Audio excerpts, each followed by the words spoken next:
اپنے عصا کو زمین پر پھینکا تو وہ اتنا خطرناک اور اتنی تیز اسپیڈ سے دوڑنے والا سانپ بن گیا۔ اس کو دیکھ کر موسیٰ علیہ السلام گھبرا گئے اور اس سے دور چلے گئے۔ اللہ تبارک و تعالیٰ نے ارشاد فرمایا کہ اے موسیٰ، دیکھ کر حیران نہ ہو، پریشان نہ ہو، اس سے تمہیں کوئی نقصان نہیں ہوگا، اس کو دوبارہ اپنے ہاتھ میں لوگے تو یہ ٹھیک ہو جائے گا۔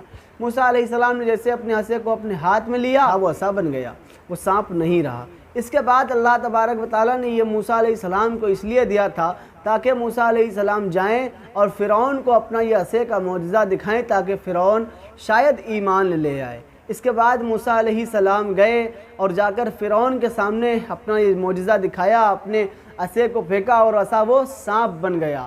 اب فرعون گھبرا گیا، فرعون ڈر گیا، اتنا خطرناک سانپ بن گیا کہ فرعون کے وہ پیچھے پیچھے دوڑا۔ جہاں بھی فرعون جائے اس کے پیچھے پیچھے موسیٰ سے کہہ رہا ہے کہ اے موسیٰ، اسے ہٹا لو، اسے پھر سے ختم کر دو، اپنے عصا میں لے لو اس کو، ارے اسے ہٹاؤ یہاں سے۔ اب وہ فرعون کی موسیٰ علیہ السلام ایک بھی نہیں سن رہے تھے۔ اس کے بعد میں فرعون کہتا ہے موسیٰ، جس نے تمہیں یہ معجزہ دیا ہے تمہیں اس کا واسطہ ہے، اسے ہٹا لو۔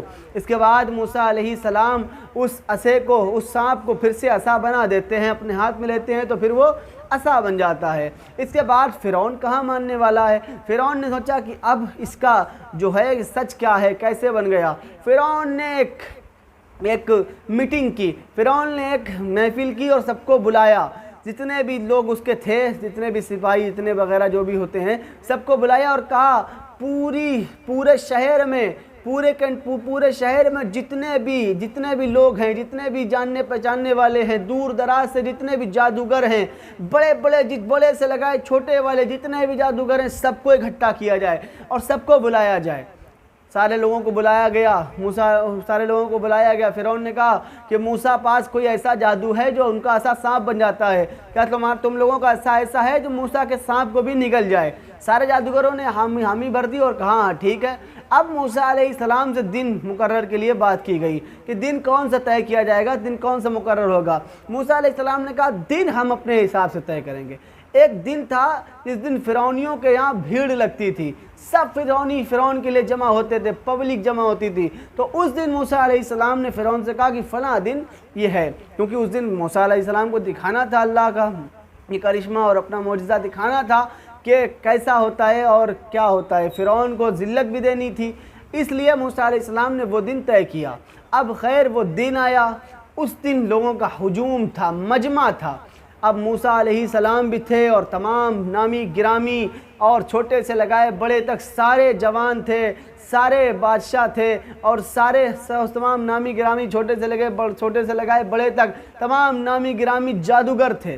سارے جادوگر آ گئے، سب نے اپنے عصوں کو زمین میں رکھا، سب نے اپنی چھڑی زمین میں رکھی، وہ سب پوری زمین سانپ سے بھر گئی، چاروں طرف سانپ، ادھر نگاہ ڈالو سانپ، ادھر نگاہ ڈالو سانپ، ادھر نگاہ ڈالو سانپ سے بھر گئی ساری زمین۔ اب دیکھنے والے گھبرائے رہتے ہیں سانپ کہاں سے آ گئے اتنے ایک، سانپ کے کیا ماجرا ہے، کیا ہونے والا ہے۔